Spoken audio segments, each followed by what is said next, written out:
right now to the convener of TESA. And he's going to be giving us a brief about TESA. He's going to be telling us, how did this vision come to pass? How did it come about? And he's going to be declaring this event open. Ladies and gentlemen, please join me to welcome the convener, Pastor Shola Adebayo. Put your hands together for yourselves. Good morning, everyone. My name is Shola Adebayo, and I have the privilege, the very awesome privilege, to be the convener for TESA. This is the second episode of TESA. We had the first last year, and it was on economic intelligence. And this one, we're looking at stepping into new economic horizons. And I tell you, it's no mistake, because it was a year ago around this time when we were having our first TESA with Mr. Baldon, that we announced that for the next TESA, we'll be looking at stepping into new economic horizons. The price of fuel has not been increased, we've not gone through the economic reset yet, but there was just clarity as to what was going to happen, and we had to just position ourselves. So what you are seeing here is a year-long preparation. We don't bother about the number because vision does not run with numbers. Vision pulls numbers.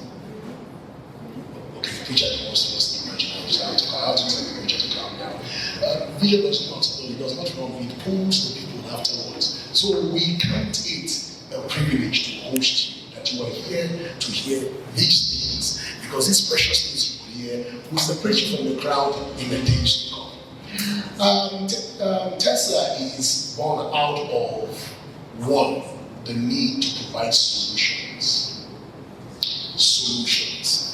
I'll be 44 by next week, and since I was born, I've always heard about the problems in Nigeria. The issues have been there, and there's been plenty of talk around the problems. We have very, very little solutions being provided and pursued. We have been giving pacifiers. When you give a child a pacifier, when the child is crying, it's not breast milk, it's just to keep the child quiet. So what people call government interventions are just pacifiers to keep us quiet. Because the truth is, for any country to change and for the economy to change, it's not the government, it is the people. A new level of intelligence has to be born in the people. A new economic horizon has to be seen by the people. The people must see beyond a speech by a president or by a local government chairman. They must begin to envision it themselves, because it's these people that will create industries and the government will begin to tax later. I hope you're getting what I'm saying. So we are here today to continue a project on providing solutions to the problems. Now, there are problems that we see that have been here for a long time. Some of them are 40 years old. They've been here since I was born. I have seen flood crisis when I was a little boy till now. Yes, so it has been there. There are problems that will emerge later. We need to have solutions for the one that we see now and the ones that will come up later. For a lot of us, our parents did not arm us for the situations we have found ourselves in today. We're prepared for a life that was for them. Go to school, finish, and get a job, and live a good life. For all of us sitting down here, we know that model is dead. You go to school, you finish, and there is no job. You're already being told that there's no job waiting for you. Because once upon a time, that model worked. We want to reintroduce new models. And my expectation today is that our speakers will introduce us to new models that we can work with. From a winning mindset and having a vantage mindset, all of that is to prepare us for where we are headed to. So I want to say to us today, moving further, TESA today, this particular moment we are having, 2024, is particularly set to prepare your mind for a shift in your economy, your personal economy. And I will explain this way. We all buy and sell in the same market. You might go to Wuse and I go to ShopRite, but we are buying probably the same goods. Whether you are a Christian or a Muslim, whether you are a Hindu or a pagan, we are all interact in a common space And that common space is our economy. That is the truth. I'm a Christian. When I get to the market, I don't speak in tongues to buy a shirt. I have to bring out money from my pocket. That common currency is the language we all speak. And we must be proficient in that language. Are you getting what I'm saying? Yes. Now, your eloquence in economic language determines how powerful you are in that space. If you are a stutterer, and if you have very little vocabulary in that space, you will suffer. What we have come to do today is to expand the vocabulary in this space, the economic space, where when you sit down with a man that is not of your faith, you can still have interactions because you are very eloquent in that space. Do you understand what I'm saying? So, we are not here to bamboozle you.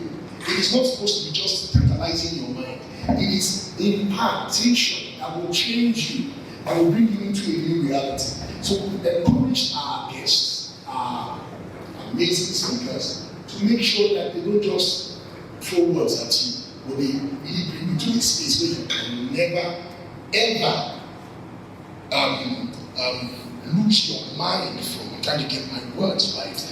It's like a metamorphosis. When you become a butterfly, you can't go back to being the pupa and the egg anymore. It's a complete and total metamorphosis. As I round up my little speech to encourage us before we have our speakers begin to come in, I want to give us a little story. The story is in the book of Acts. I have to go there. And it's about a man that was born crippled. A very interesting story. And every day, his family members would pick him and put him by a beautiful gate.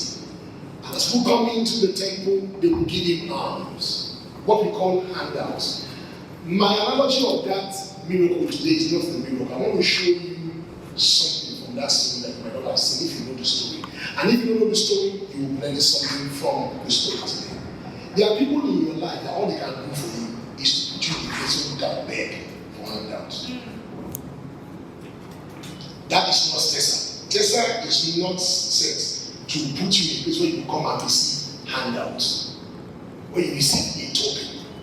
So the guy was crippled, his situation did not change, but he was receiving money. So that tells you that your economy does not necessarily change by giving you what? Money. So at TESA, HR has mentioned seed money. By the way, I think it's what I would do that seed money today. The goal is not necessarily to give you seed money. Because when Peter and John met that man, he said to him, "We don't have money, but what we have are going to give to you. In the name of Jesus, rise up and walk." That changed that man's economy. True. He found his feet. What TESA 2.0 today is about you finding your feet. Or you should clap it for. It's about you finding your feet, not giving you arms. No, it's taking you from that place where in the Jewish culture, everybody had to have a trade. And that guy could not trade. So the day he got healed, he stopped begging. I believe I will meet next year. You will come and give stories about how you're the one looking for arms, or you're the one having there at a special place. If you believe that, please just clap and so, this is what I believe. This is my belief this morning. That Mr. David Rachaba, Mr. Nelson Makonji, and Mr. Balogo will be like Peter and John to you. You will find your feet. You will stand on both legs and you will leap and you will run. And people will come to look for you where you used to be and you will not find you there. You can shout them, but no worry, it's all right. I'm a pastor. They will come and look for you and they will not find you. And they will say, "How did you get the money?" You say, "It's no money. Somebody help me to find my feet." Welcome to TESA.